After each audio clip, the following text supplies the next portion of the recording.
Today's episode is brought to you by the Positively Productive Toolkit, a collection of workbooks that guide you through self-discovery and self-awareness.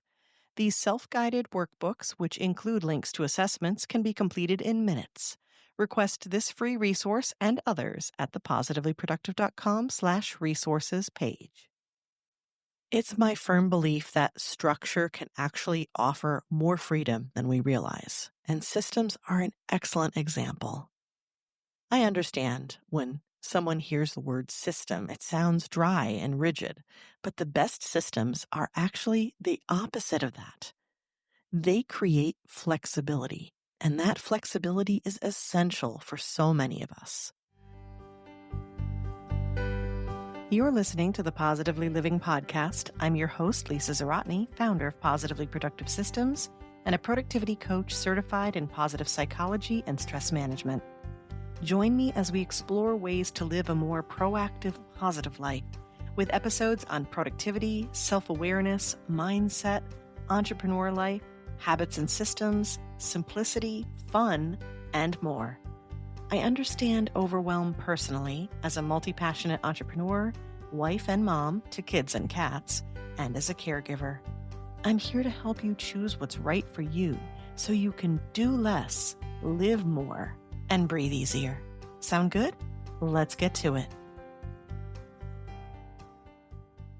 Welcome to the Positively Living Podcast. I'm your host, Lisa, and today we're returning to the topic of self-care.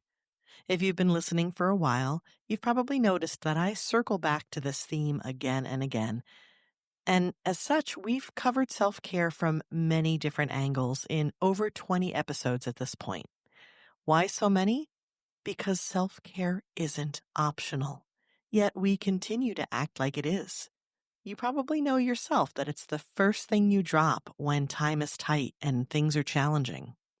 We can't let that continue to happen. Self-care is essential, and it's often the very thing that keeps us afloat when life feels overwhelming. It's the last thing we should be dropping. So I will keep it to the forefront of our conversations. We've talked about what self-care really is, the benefits of it, and what it can and cannot do for us, what it could look like for you, different and efficient ways to approach it, and I've even done an episode on creating a plan for it. But there's still a challenge we haven't discussed fully yet: making it happen. In episode 93, I shared 5 steps to create a consistent self-care plan. This is a fantastic foundation for taking action, and I encourage you to listen to the episode. And in episode 146, I offered 10 simple self-care ideas that give you plenty of inspiration as to what you can do, and further episodes you can listen to. It's a great roundup episode that gives you so many ideas for self-care that may work for you, and lots of different guests giving you their perspectives. But what makes any of these ideas actually work long-term is a system for them.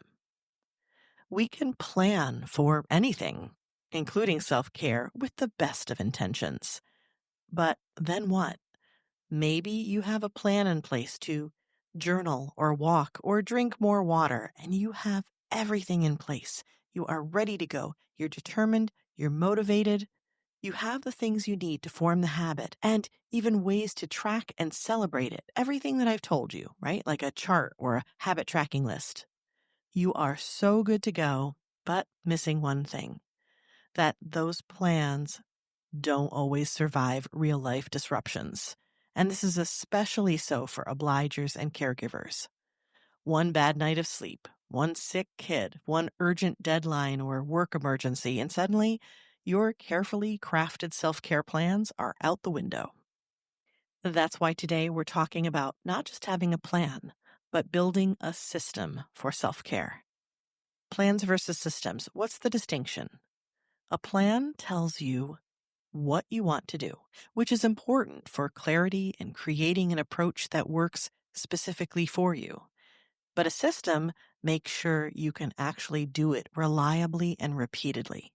It does that by building in flexibility for whatever life throws your way.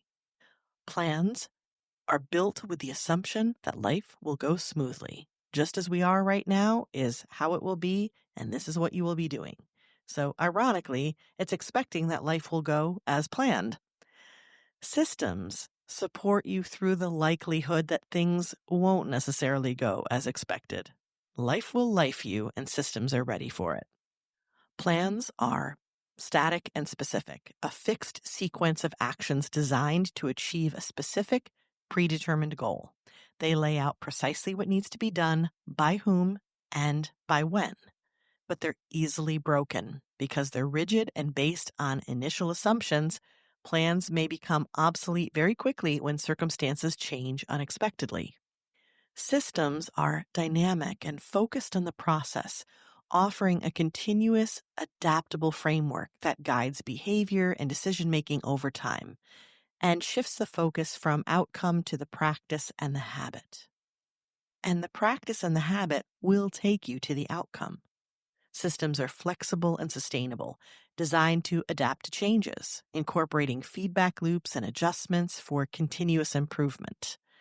And they build lasting habits and routines that support long-term success rather than just short-term achievements.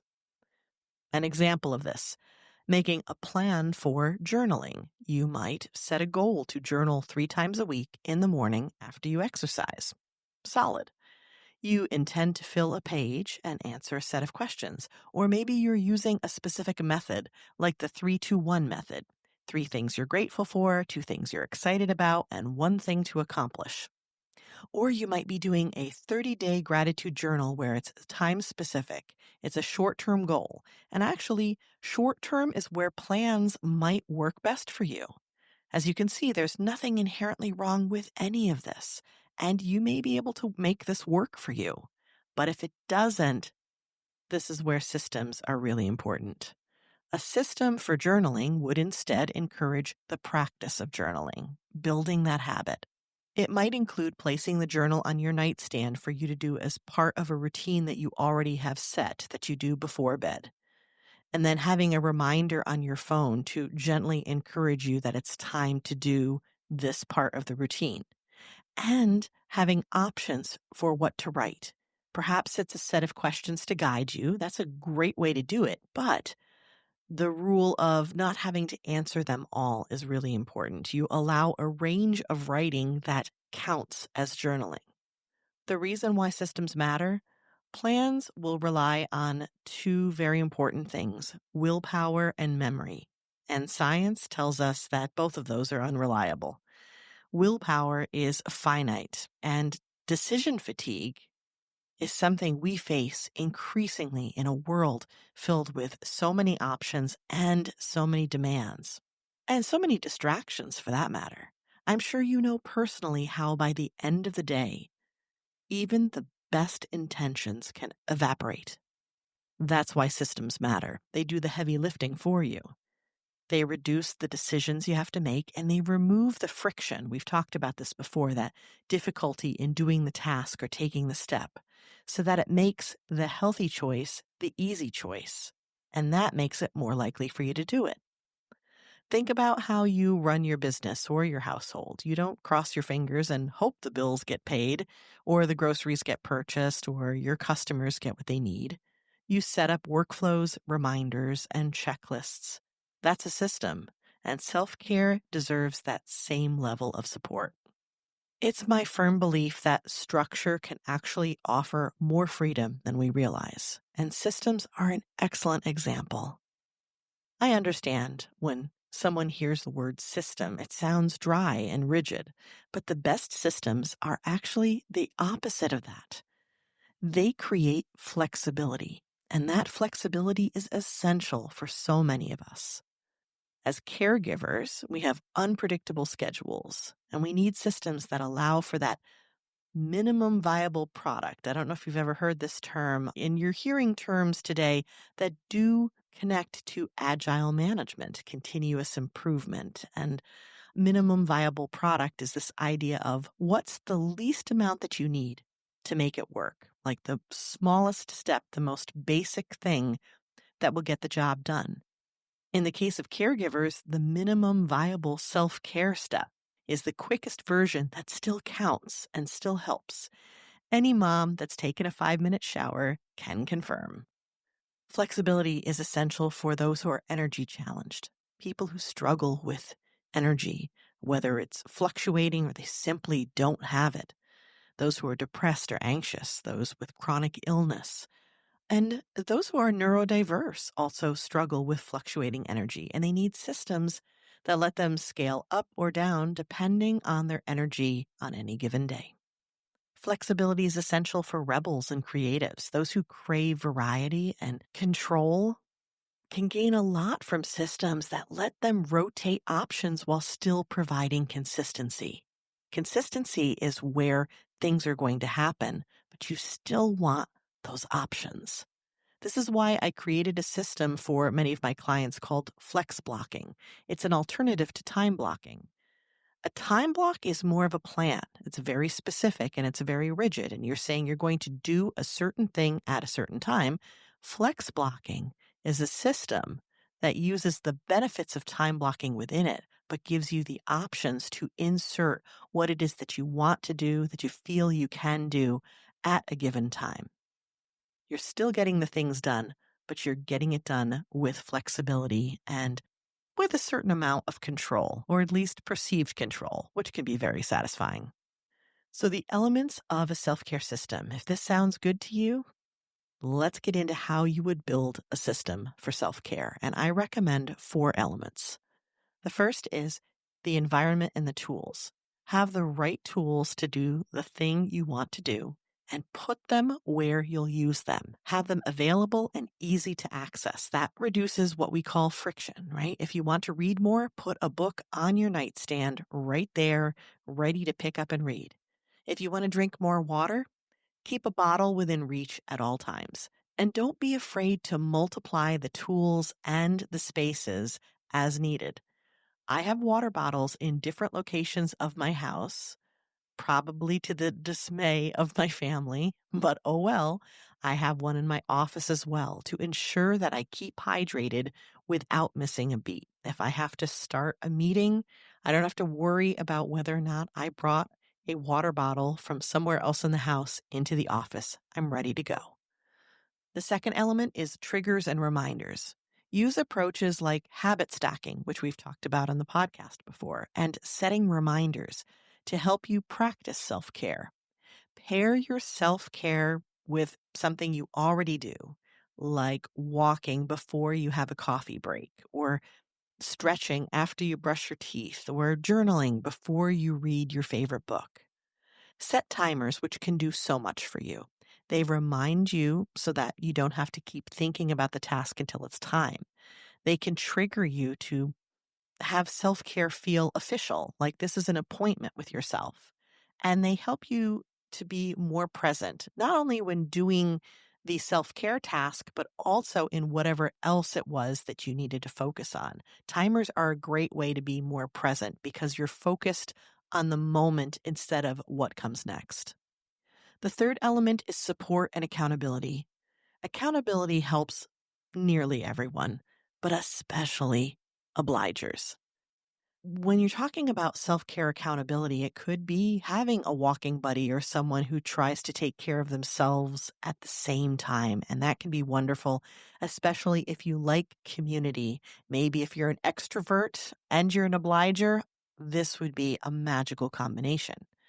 It could also simply be a friend who checks in to make sure that you are taking care of yourself. It could be a coach who follows up with you. I actually work with a ton of clients on the self-care aspect of what they do. This is part and parcel of an entire week, and it's not a separate thing from being productive and getting things done. It's all part of living your best, most positive, productive life. Accountability can also come from technology, a calendar app that nudges you and gives you the information you need to do the thing that you need to do. And that support with those specific details can be really helpful. For example, I do a simple monthly journaling. And in my reminder, I actually have the questions I want to ask myself. So the reminder comes up, the questions are right there. I grab the notebook I have handy, which I actually do keep on my nightstand. I have all the details in one spot, and it makes it really easy for me to do this one thing for myself. The fourth element is flexibility, which is the whole point of a system. Intentionally building in options for yourself is incredibly freeing. It's a positive experience. So, for example, if you have a baseline and a bonus, the baseline would be the minimum you can manage on even the hardest days. And then the bonus is what you can add on when you have time and energy. Whether or not you're doing the bare minimum or you're doing something as a bonus, they count so you don't feel like you've failed the task if you can't do the full and specific thing you planned on. It's positive because you get to check self-care off the list and because so many times, even a little bit is certainly better than nothing. Remember that taking action on any of the topics that we've covered here on the podcast starts simply. For today, I'd like you to choose one self-care activity. That's right, one. It could be movement, rest, mindfulness, or maybe something that's on your joy list. One thing. Then ask yourself, what environment would support this? What reminders can help trigger me to do this? Who or what can support me in doing this? And how can I adjust it to fit my life? Let your family help you. Don't try to make it a specific way because you think you should do it in a certain way, but rather make it work for you. Set yourself up for success. Keep it simple. You don't have to design a perfect or robust system all at once. As a matter of fact, perfect isn't going to happen, and robust doesn't necessarily mean better. Start small, add one element at a time, practice it, and build it from there. If you'd like more ideas and support on self-care, head to the podcast page of the positivelyproductive.com website and check out the self-care playlist. You may also want to listen to the episodes I mentioned before, episode 93 about creating a plan for self-care and 146 with a roundup of ideas to inspire you. If you like the Cliff's Notes version of things and you'd like some summaries on some episodes, you'll love that one. And did you hear my mention before about a joy list as a way to start by choosing something to practice self-care? If you haven't checked that out yet, if you haven't created your own joy list, this is your reminder. You can get it by requesting the Positively Productive Toolkit. It's a collection of workbooks that help you cultivate the self-awareness needed for the most effective habits and systems. And I'll link the toolkit in the show notes, which you can also find on the resources page of the website, or type in positivelyproductive.com/PLP kit. PLPKIT into your web browser. It'll take you right to a page to request it. I will send it for free. The first workbook you want to grab in that toolkit is the Joy List. It's like 2 pages. It'll take 5 minutes. It's fun. It lets you think about what you love. And then it becomes your own self-care guide. As we close today, please remember self-care isn't a luxury or something you get around to after everything else is done. It's essential and it needs prioritizing in your life. But life doesn't always make that easy, and that's where building a self-care system comes into play. If you've struggled to stick with self-care in the past, it's not because you're flawed or lazy. It's because plans alone aren't enough. Make it a system, and you'll keep self-care alive, not just on the good days, but on the hard ones too.